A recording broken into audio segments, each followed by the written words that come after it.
Now, CNN's Anderson Cooper on assignment for 60 Minutes. For years, educators have tried and failed to get poor kids from the inner city to do just as well in school as kids from America's more affluent suburbs. Black kids still routinely score well below white kids on national standardized tests. But a man named Jeffrey Canada may have figured out a way to close that racial achievement gap. What he's doing has been called one of the most ambitious social experiments to alleviate poverty of our lifetime.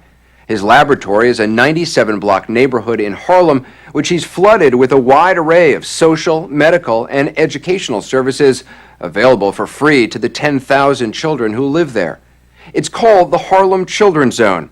Ed Bradley first reported on Jeffrey Canada 3.5 years ago, but back then there was no way to tell if his children's zone was working. Today, however, results are in, and they're nothing short of stunning. So much so that the White House is now taking notice. For Jeffrey Canada, however, it's just a start.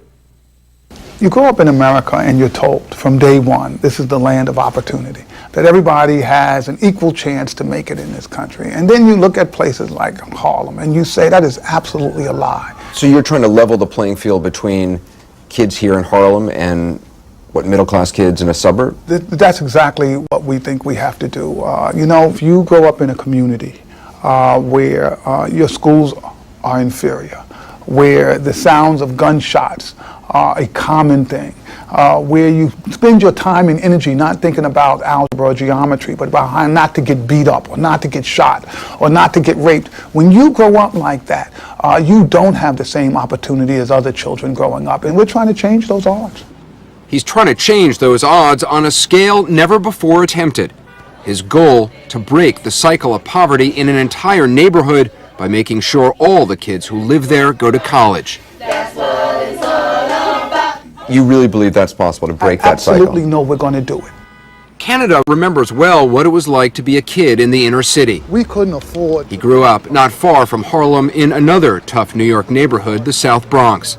Abandoned by his father, he and his 3 brothers were raised by their mother, who was barely able to get by. When I first found out that Superman wasn't real, I was about maybe 8. And I was talking to my mother about it, and she was like, no, there's no Superman. And I started crying. The chaos, the violence, the danger. No hero was coming. Canada got lucky, however. As a teenager, his grandparents moved to the suburbs, and he went with them. He got into Bowdoin College and then the Harvard School of Education. Good morning, boys and girls. He's been working with kids in Harlem virtually ever since. To do it, Jeffrey Canada decided to build his own school in the Harlem Children's Zone.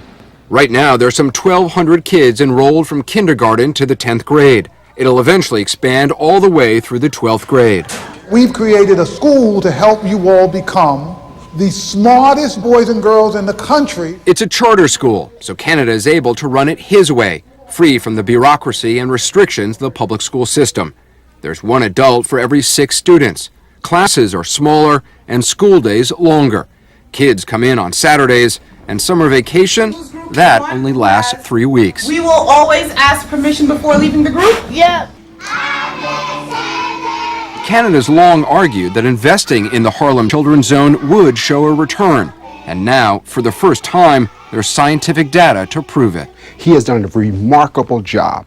Dr. Roland Fryer is a professor in the economics department at Harvard. He's conducted the first independent statistical study of Jeffrey Canada's efforts to close the racial achievement gap in his school. What is the racial achievement gap?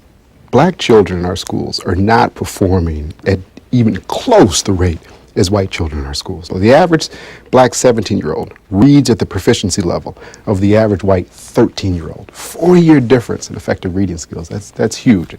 But when Dr. Fryer analyzed 4 years' worth of Promise Academy test scores, he discovered something remarkable. At the elementary school level, he closed the achievement gap in both subjects, math and reading. Actually eliminating the gap in elementary school. We never say anything like that. Absolutely eliminating the gap. The gap is gone, and that is absolutely incredible. Last year, according to New York State data, 100% of Canada's 3rd graders scored at or above grade level in math. Good job. Narrowly outperforming their white peers in the city's public schools. 96?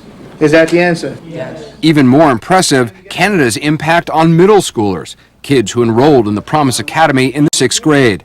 They started out far behind grade level, but Dr. Fryer found that within 3 years they had virtually eliminated the achievement gap in math and reduced it by nearly half in reading. These are kids that a lot of people had given up on, and he showed that it's never too late. How will you know when the Children's Zone has worked? When I see my kids by the thousands with degrees, I will say this is what we set out to do, and we've done it.